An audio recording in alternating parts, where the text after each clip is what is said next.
So hi everyone. First I would like to give a warm thanks to Michaela and Andrew for having me here. This is the first time I come to Music Tech Fest, and it's such a great event and such great people. I'm really happy to be here. So I'm going to present you a project I've been working on for more than a year. That's called Vidibox. It's an app that I've released for the iPad.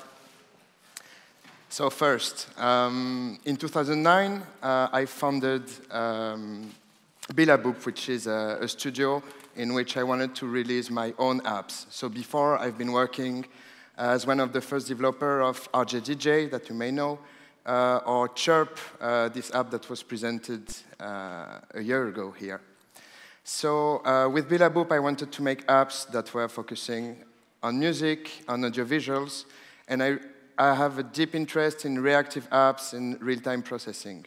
So in 2011, I released a first app called CamBox.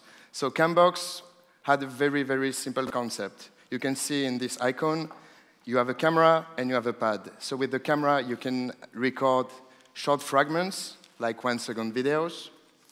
And once you have recorded them, you can play them back with the pads. So the interface looks like that. It's very, very simple. You have those thumbnails with the videos you've just recorded, and you can play with them. The reception was quite good, actually, so we got featured in many outlets and stuff. And I was very happy to see the users sharing the videos they've made with that. So there were some recordings that were really with musicality, and that were interesting, and other recordings that were more, you know, as it's a kind of entertainment app, so people partying, people farting, you know, doing things like this. And I was interested in connecting with a more creative community, and this is why I started working on Vidibox. So, in my view, Vidibox is a very simple tool for mixing audiovisual content. It takes the most essential features from the VJing community to create visual, but it has an interface that beatmakers will be used to. So here's, well, a short video.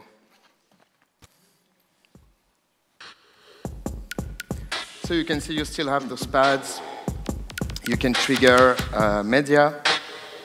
And in each of the pads, you can import either video content, audio content, process them separately. There is an engine that takes care of layering the content so that everything appears together. So this is the automatic mode that makes very easy, you know, to fill the screen with audiovisual content.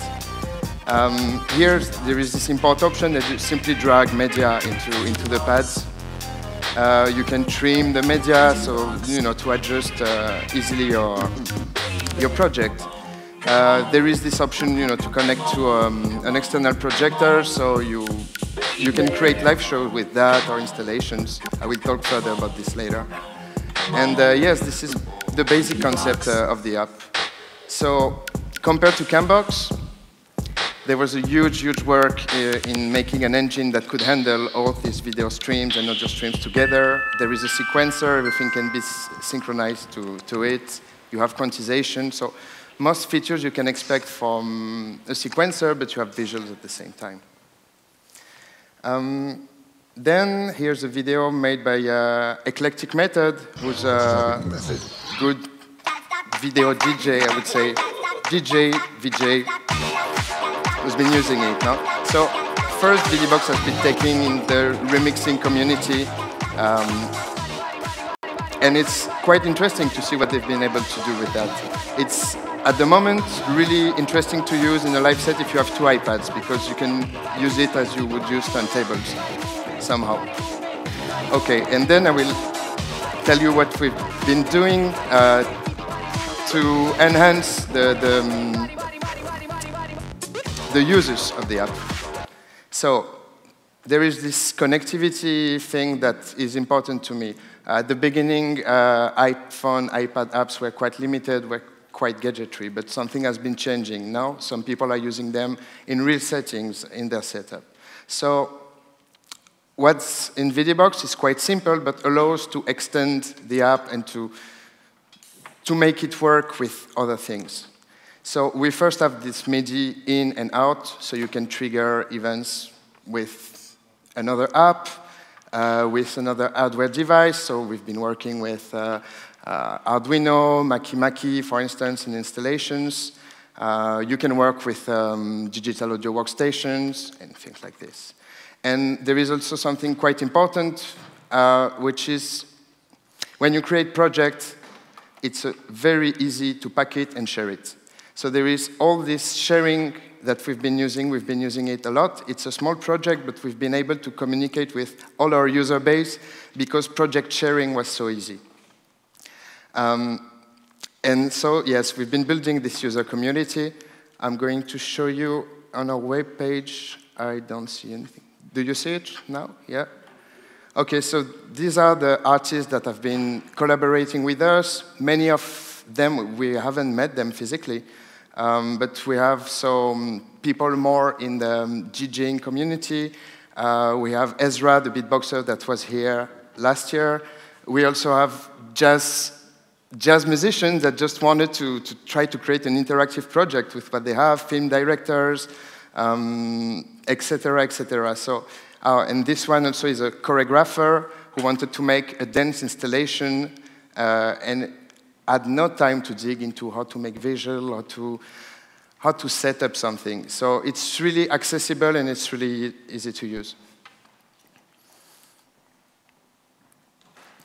So now I'm going to talk about the events and projects we've been organizing using the app and also that other people have been doing.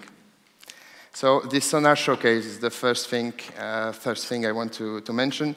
This is something we organized in June at Sonar Festival. So you had this room filled with screens, and there were 3 iPads, and people were just coming and playing with the projects that were contributed by our user community. So in the end, we didn't produce any content for that. We just say to people, send your projects, we are going to showcase you. There were also concerts that were organized with this. And Vidibox had the ability to use the live stream and to capture people, so a bit like CamBox was doing before. So the users were able to record them dancing, partying, and it was immediately integrated. It was mixed with audio content, and so it was a good experience for them, and they were having lots of fun. So then I'm going to talk about installations we've been doing with the Organic Orchestra Company, which is based in France, and it's led by Ezra, the beatboxer. So this first installation is a project made by a choreographer, and instead of using the iPad, the user were using this sheet printed with conductive ink to start and stop the loops. So it was really easy, but quite straightforward, and so this installation is using only an iPad as the central unit of processing.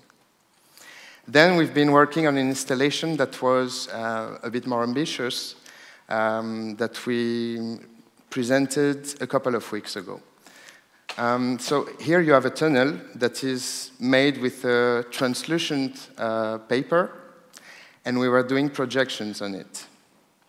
So the idea was that some people were coming, entering into the room, and they were recording short videos, and those videos were used to be projection mapped on the tunnel. So apart from what we organized, I'm going to talk about the projects that other people have been doing and that I discovered saying, wow, this is really interesting, or this is weird.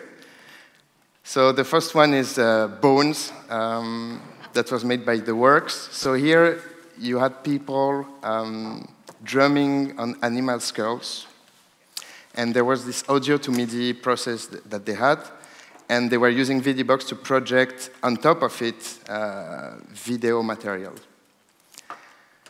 Here's another one, the Tap Duo. So he's from Benjamin Arab, who's based in Germany, and he's using a tap dancing sensor he's been creating. and he created an avatar with whom he can dance, actually. So the avatar responds to what he's doing. So Vidibox is available on the App Store. It's quite cheap, actually. It's £3.99, so the price of a pint. And I really would like people to try it, to use it, to give feedback about it. So now I'm going to talk about the ongoing work we're doing. So this is also a picture we've taken at the Sonar Festival. We're working on a projection mapping module. So instead of having this layout that's automatically generates the video stream and composes it, you can directly draw polygons, shapes, in order to use projection mapping. So here we had a very simple setup as well, that we have an iPad that was connected to an Apple TV. We were saying to the people, hey, do you want to be recorded? So we record them, and they're directly projection mapped to any kind of shapes.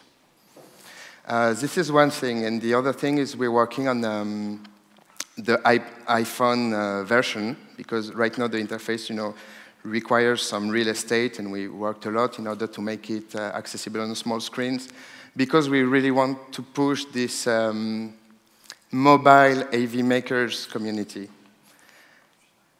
And finally, I'm going to talk about the technology that's behind it and the applications. So the technology, it's an engine that's been tested really, really hard, that's able to stream content, so nothing is preloaded, everything is streamed, and that opened the way to many applications of interactive video. So this interactive video,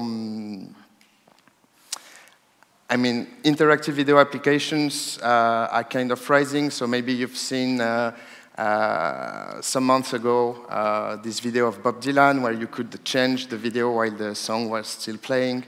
And there is interest for these interactive documentaries or catalogs and things like this. So the engine we have here is really perfect for that. So it's a good time to think about interfaces that will be more targeted to a general audience, maybe simple gestures, simple interaction, to interact with video in a new manner.